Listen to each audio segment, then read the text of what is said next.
sont les masses noires visibles dans les noyaux des cellules. Ils ont été décrits pour la première fois en 1835 par Rudolf Wagner.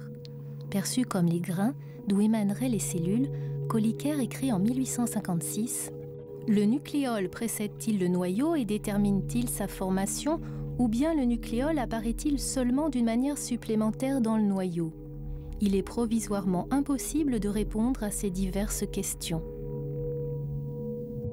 La formation des nucléoles reste toujours incomprise. En 1964, on comprend que le nucléole est formé d'une zone d'ADN qui code pour la fabrication des ribosomes, nos usines à protéines.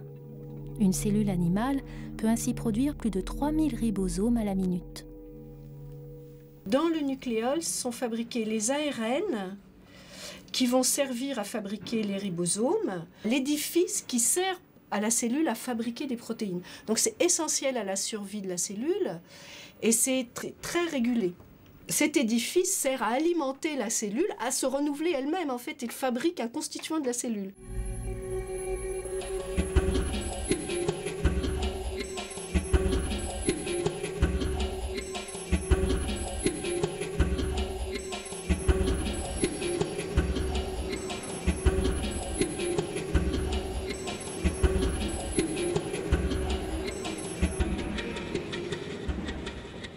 Nous, on s'intéresse à ces nucléoles. Pourquoi? Parce que le nucléole, en fait, c'est l'expression de gènes qui sont répétés. Il y a de l'ARN, il y a des machineries, donc ça veut dire des protéines, très grand nombre de protéines qui viennent s'associer.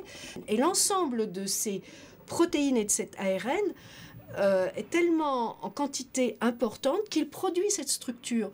Donc pour nous, on a la chance de pouvoir localiser ici l'expression d'un gène et la modification de l'ARN au cours de sa maturation vers le transport vers le cytoplasme. Et on le voit dans un compartiment, dans un organe, enfin dans quelque chose qu'on est capable de visualiser dans le noyau. Déjà, je me galère et tout. Chier. J'ai suivi 2 protéines. Quand je déstructure le nucléole, ces 2 protéines forment des petits compartiments nucléaires, des petites masses un peu.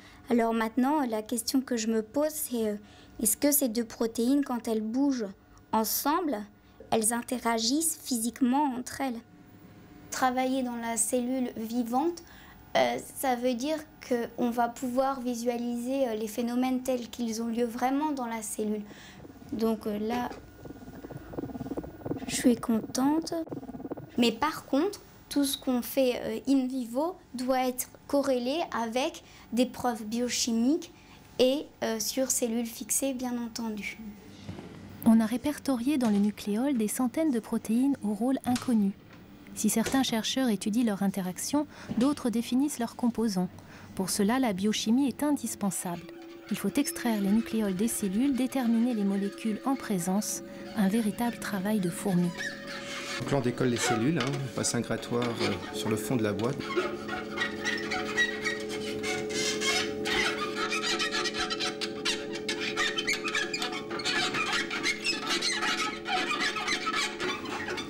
Enfin, il doit y avoir un moyen pour ne pas faire de bruit avec le grattoir, mais je ne l'ai pas trouvé.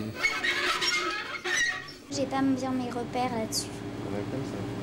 Combien? Les nucléaires sont assez gros. Ouais, ils sont beaux là. Ouais, c'est pas mal. T'aurais pris ça aussi, toi.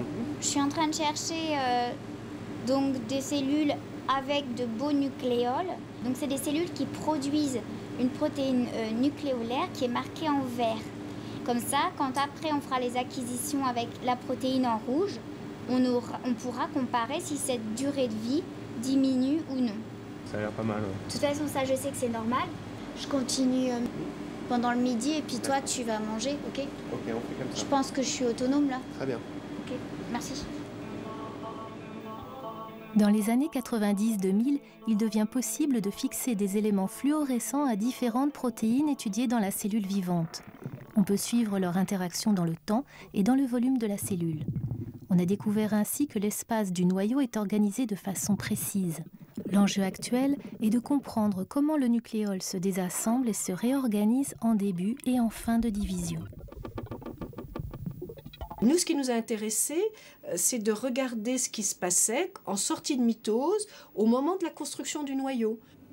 Et la question qu'on pose, c'est comment ces machineries complexes sont au bon endroit, sur le bon gène, parce qu'elles ne fonctionnent que là. Et à un moment précis, elles doivent être à nouveau réadressées après la division, après la mitose. Tout doit être importé au bon endroit, tout doit être assemblé pour que ça fonctionne. C'est hérité de la cellule mère, c'est la même position donnée aux deux cellules filles. Eh bien, c'est un cas général que la tendance est, quand les gènes sont proches de l'enveloppe, ils sont réprimés. Donc, il n'y a pas d'expression de ces territoires ou une répression plus forte des chromosomes qui sont à la périphérie. Et à l'inverse, les chromosomes qui ont une tendance à exprimer plus de gènes sont plutôt à l'intérieur du noyau. Alors ça pose des problèmes parce que ça veut dire, par exemple, un gène est exprimé ici, il y a de l'ARN fabriqué, cet ARN va être modifié et doit transiter pour passer du noyau au cytoplasme, par exemple. Et là, il y a toute une voie de transport qui commence à être un peu mieux comprise, mais qui est loin de... On ne connaît pas tous les contrôles de toutes ces étapes.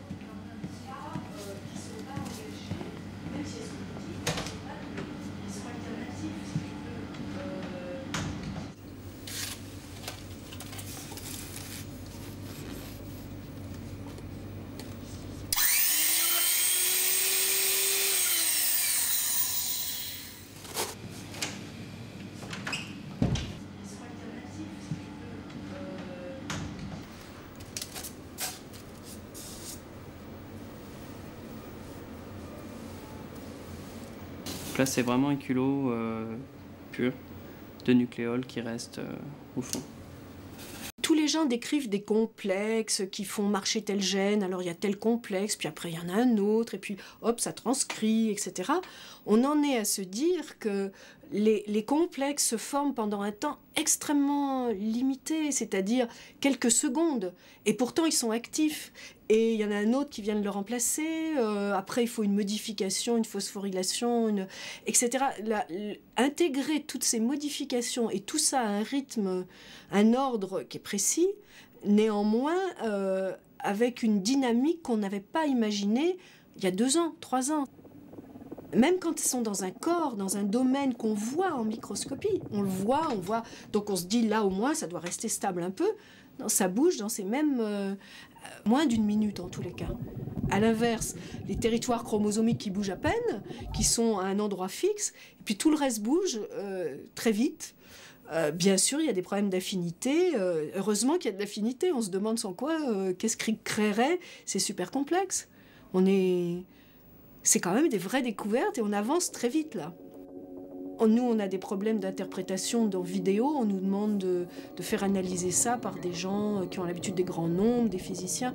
Il va falloir qu'on collabore avec eux. Il n'y a pas moyen, en tant que biologiste, de finir ça tout seul. Moi, ce que je trouve bien avec la microscopie, c'est que c'est beau de toute façon, même quand ça marche pas. Ouais, c'est ça, tu es trop content même quand c'est raté. Parce que quand t'as foiré ton truc de biologie moléculaire, c'est pas joli.